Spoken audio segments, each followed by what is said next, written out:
ఆంధ్రప్రదేశ్లో మొదటి corona case నమోదైంది. విశాఖపట్నం పిఠాపురం కాలనీలో మహిళకు కరోనా పాజిటివ్ గా నిర్ధారణ అయిన అంశానికి సంబంధించిన బిగ్ బ్రేకింగ్ న్యూస్ చూస్తున్నారు. కరోనాపై ఏపీ సర్కార్ సంచలన నిర్ణయం తీసుకుంది. మళ్ళీ కరోనా డేంజర్ బెల్స్ మోగించబోతోందా? ఈ నేపథ్యంలోనే కరోనా రూల్స్ కి సంబంధించి వాటిని ప్రకటించింది ప్రభుత్వం. ఆ రూల్స్ ని ఇప్పుడు నా చేతిలో ఉన్నాయి. మరి కాసేపట్ల రూల్స్ నేను మీకు చదివినిపించే ప్రయత్నం చేయబోతున్నాను. ఇప్పటికే ఒక కేసు నమోదు కావడంతో ఆంధ్రప్రదేశ్ ప్రభుత్వం కూడా అలర్ట్ అయింది. రిమెంబర్, మళ్ళీ డేంజర్ బెల్స్ మోగించబోతోందా? ఎందుకంటే ఈసారి చూసుకుంటే దేశవ్యాప్తంగా కూడా కేసులు నమోదవుతున్నాయి. ఇటు కేరళ, మహారాష్ట్ర, కర్ణాటక, తమిళనాడు ఇలా ఎక్కడ చూసినా ఆ కేసెస్ కి సంగతి చూసుకుంటే కనుక భయభ్రాంతులకు లోనవుతున్న పరిస్థితి. ఈ నేపథ్యంలోనే ఆంధ్రప్రదేశ్లో మొట్టమొదటి కేసు నమోదైంది. ప్రస్తుతం ఆందోళన కలిగిస్తోంది. అది కూడా విశాఖపట్నానికి సంబంధించి నమోదు కావడం ఆందోళన కలిగిస్తోంది. ఈ నేపథ్యంలోని ఇప్పుడు ఆరోగ్య శాఖ director of public health and family welfare covid health department అడ్వైజరీని జారీ చేసింది. ఈ నేపథ్యంలో మరీ ముఖ్యంగా ఇక్కడ అందరూ కూడా మరీ ముఖ్యంగా మాస్ గ్యాదరింగ్ ఉన్న చోట, అంటే ప్రేయర్స్, అంటే ప్రార్థనా మందిరాల్లో కావచ్చు, లేకపోతే సోషల్ గ్యాదరింగ్స్లో కావచ్చు, పార్టీలో కావచ్చు, ఫంక్షన్లో కావచ్చు, ఇక్కడ వీటిని ముందుగా నిలిపివేయండి. మరీ ముఖ్యంగా ఈ లార్జ్ గ్యాదరింగ్స్ని నిలిపివేయండి అంటూ కూడా డైరెక్షన్స్ని ఇవ్వడం జరిగింది. కోవిడ్ విషయంలో అడ్వైజరీని జారీ చేయడం జరిగింది director of public health and family welfare. అంటే ఆరోగ్య శాఖ ఈ అంశానికి సంబంధించి డైరెక్షన్స్ ఇవ్వడం జరిగింది. అలాగే రైల్వే స్టేషన్స్లో కావచ్చు, బస్ స్టాండ్స్లో కావచ్చు, ఎయిర్పోర్టులో కావచ్చు కోవిడ్-19కి సంబంధించి వాటిని పూర్తి స్థాయిలో అమలు చేయాల్సినట్టు చెప్పుకొచ్చింది ఆరోగ్య శాఖ. ఆంధ్రప్రదేశ్కి సంబంధించి కరోనా మళ్ళీ డేంజర్ బెల్స్ మోగించేందుకు సిద్ధమైందా? రిమెంబర్, అందరూ కూడా అలర్ట్గా ఉండాల్సిన అవసరం కనిపిస్తోంది. ఎందుకంటే మీకు గుర్తుంటే కనుక 2019, 2020, 2021, 2022 ఆ 3 ఏళ్ళు, ఆ 4 ఏళ్ళు 2019 ఎండింగ్లో దాదాపుగా మాట్లాడుకుంటే ఆ తర్వాత 2022 వరకు ఎటువంటి పరిస్థితులు ఉన్నాయో చూశారు. కాబట్టి రోడ్ల మీదకి వెళ్ళేటప్పుడు మాస్క్ పెట్టుకునే ప్రయత్నం చేయండి. మరీ ముఖ్యంగా కరోనాని కదా లైట్గా తీసుకుంటే మళ్ళీ మరణం మృదంగం మోగించే అవకాశాలకి ఎందుకంటే కాస్త భయభ్రాంతులు ఉండే అవకాశం ఉంటుంది. బట్ చెప్పని పరిస్థితులు అనే చెప్పుకోవాలి. చెప్పని తప్పకని పరిస్థితులు. ఎందుకంటే ఆ 4 ఏళ్ళు చూసుకుంటే కనుక ఎక్కడ చూసినా ఆక్సిజన్ దొరకలేదు. ఆక్సిజన్ కొరత, హాస్పిటళ్ళు పూర్తి స్థాయిలో రద్దీ.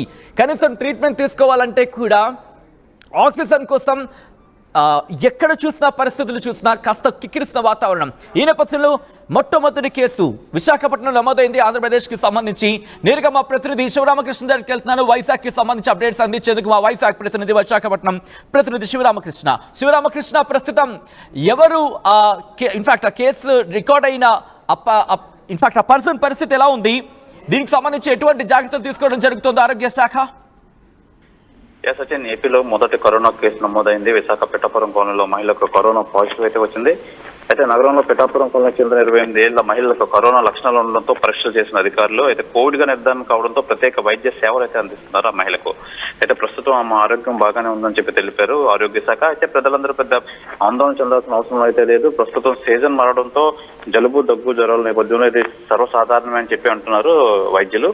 అయితే ప్రధానంగా కొన్ని జాగ్రత్తలు అయితే తీసుకోవాలి. కరోనాపై ఏపీ సర్కార్ సంచలన నిర్ణయం తీసుకుంది. మళ్ళీ కరోనా రూల్స్ పాటించిన ప్రభుత్వం ఈ దిశగా ముందుకెళ్తుంది. అయితే ప్రభుత్వం రద్దీ ప్రాంతాల్లో మాస్క్ ధరించడం తప్పనిసరిగా చేస్తున్నారు. అయితే ప్రార్థనా మందిరాలు, సామాజిక సమావేశాల్లో అన్ని దూరంగా పెట్టాలి.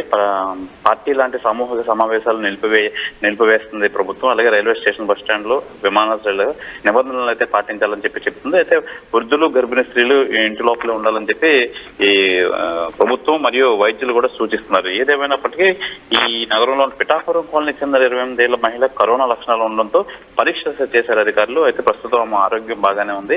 అయితే ప్రస్తుతం సీజన్ మారడంతో జలుబు, దగ్గు, జ్వరాల నేపథ్యంలో ఇది సర్వసాధారణం అంటున్నారు ఈ వైద్యులు. ఏదైనా ప్రస్తుతం ఆరోగ్యం బాగానే ఉందని చెప్పి ఆరోగ్య శాఖ కూడా ఒక ప్రకటన చేసింది. సచిన్, రైట్, ఒక్కసారి మీ లైన్లో ప్రయత్నించండి శివరామకృష్ణ. అందరూ అలర్ట్గా ఉండాల్సిన అవసరం ఆ సిచ్యువేషన్ వచ్చిందా అంటే అవుననే మాట వినిపిస్తుంది. ఎందుకంటే నేను చెప్తున్న మాట కాదు. ఇదిగోండి, కోవిడ్కి సంబంధించి డైరెక్షన్స్ ఇచ్చింది ఆరోగ్య శాఖ. దానికి సంబంధించి మినిట్ టు మినిట్ ఆ పాయింట్స్ నేను మీకు చెప్పే ప్రయత్నం చేస్తున్నాను. మరి ముఖ్యంగా stop all mass gatherings like prayers, meetings, social gatherings, parties and functions. అంటే లార్జ్ గ్యాదరింగ్స్ ఉంటూ ఉంటాయి కదా, మరి ముఖ్యంగా బహిరంగ గుమిగూడే పరిస్థితులు ఉంటూ ఉంటాయి. అలాంటి వాటిని పూర్తిగా నిషేధించే ప్రయత్నం చేయండి. రైల్వే స్టేషన్స్ అలాగే బస్ స్టాండ్, ఎయిర్పోర్ట్లలో కోవిడ్-19కి సంబంధించి నియమ నిబంధనలు ఉంటాయి కదా, వాటిని తప్పనిసరిగా పాటించాలంటూ చెప్పుకొచ్చింది. అలాగే 60 ఏళ్లకు పైబడిన వాళ్ళు, ప్రెగ్నెంట్ లేడీస్ వాళ్ళు కూడా ఇంట్లోనే ఉండండి, అవసరమైతే తప్ప బయటకు రావద్దు.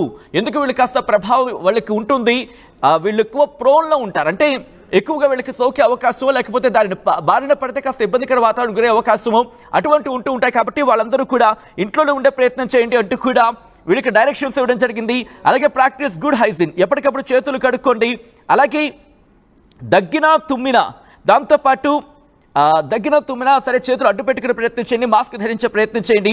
అలాగే ముఖాన్ని వెంటనే టచ్ చేసే ప్రయత్నాలు చేయొద్దు. అలాగే మాస్క్ను ధరించే ప్రయత్నం చేయండి. హై రిస్క్ ఏరియాస్కి సంబంధించి క్రౌడెడ్గా ఉన్న ప్రదేశాన్ని అవాయిడ్ చేయండి, అంటే బహిరంగంగా మీటింగ్స్ జరుగుతూ ఉంటాయి కదా, అలాంటి వాటిని అవాయిడ్ చేసే ప్రయత్నం చేయండి. అలాగే ఎక్కువగా జన సామర్థ్యం ఎక్కువ ఉండే చోటుకి వెళ్ళొద్దు.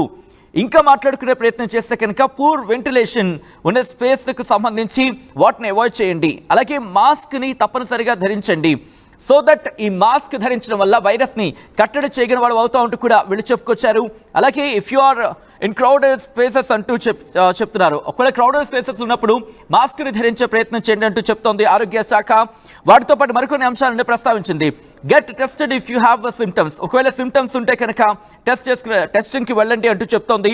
ఆ సిమ్టమ్స్ ఏంటి? ఇదిగో ఇప్పుడు ఈ వైరస్ ఏంటి, మరి ముఖ్యంగా ఇప్పుడున్న దీని ఏం మాట్లాడుతుంటాయంటే దీనికి సంబంధిత లింక్గా ఉంటూ ఉంటాయి. వాటిని కూడా నేను చెప్పే ప్రయత్నం చేస్తాను. సింటమ్స్ గురించి మాట్లాడినప్పుడు mild to moderate symptoms, fever are chills, అంటే జ్వరం అనిపించడం లేకపోతే చలిగా అనిపించడం, దీంతో పాటు దగ్గు, అలాగే గొంతు నొప్పి, స్మెల్ కావచ్చు, టేస్ట్ కావచ్చు, లాస్ అయిపోవడం, హెడేక్, అలాగే మజిల్స్ ఆర్ బాడీ ఏక్స్, ఒళ్ళు నొప్పులు, వాటితో పాటు ముక్కు నుంచి నీరు కారడం, కాస్త కన్సెషన్, కాస్త ఇబ్బందిగా అనిపించడం, అలాగే నాసియాగా ఉండడం, కాస్త వామిటింగ్ అనిపించడం, లేకపోతే వాంతులు విరేచనాలు అవ్వడం, ఇలా అనేక అంశాలను ఇక్కడ ప్రస్తావించిన పరిస్థితి ఉంది. మా ప్రతినిధి రాజేష్ అప్డేట్స్ అందించేందుకు సిద్ధంగా ఉన్నారు. ఆంధ్రప్రదేశ్కి సంబంధించి ప్రస్తుతం అక్కడ ఆరోగ్య శాఖ ఆంధ్రప్రదేశ్ ప్రభుత్వం ఎటువంటి చర్యలకు ఉపక్రమించింది? మొట్టమొదటి కేసు రిమెంబర్ చాలా రోజుల తర్వాత ఇప్పుడు ఈ వేరియన్స్ ఎగ్జాక్ట్గా ఈ వేరియన్స్ విజృంభిస్తోంది. ఏ వేరియంట్ అనేది కూడా మరి కాసేపట్లో చెప్పే ప్రయత్నం చేస్తాను. మా ప్రతినిధి రాజేష్ దగ్గరికి వెళ్తాను. ప్రస్తుతం ఆంధ్రప్రదేశ్ ప్రభుత్వం ఎటువంటి చర్యలకు ఉపక్రమించిందో తెలుసుకునే ప్రయత్నం చేద్దాం. మా ప్రతినిధి రాజేష్ అప్డేట్స్ అందించేందుకు సిద్ధంగా ఉన్నారు. రాజేష్, ఆంధ్రప్రదేశ్ ప్రభుత్వం ప్రస్తుతం ఎటువంటి చర్యలకు ఉపక్రమించింది? విశాఖపట్నం ఆంధ్రప్రదేశ్ మొదటి కరోనా కేసు నమోదు కావడంతో రాష్ట్ర ప్రభుత్వంతో పాటు వైద్య ఆరోగ్య శాఖ అప్రమత్తమైంది. దానికి సంబంధించినటువంటి కొన్ని కీలక ఆదేశాలను కొద్దిసేపటి ఇవ్వడం జరిగింది. ముఖ్యంగా ప్రజలు అప్రమత్తంగా ఉండాలి, మాస్క్ ధరించాలని చెప్పారు. ధరించాలని కొన్ని ఆదేశాలు ఇవ్వడం జరిగింది. రైల్వే స్టేషన్, బస్ స్టాండ్, విమానాశ్రయాలు, అంటే క్రౌడ్ పుల్లింగ్, అంటే క్రౌడ్ రద్దీ ఎక్కువగా ఉండే ప్రాంతాల్లో చాలా జాగ్రత్తలు వహించాలి.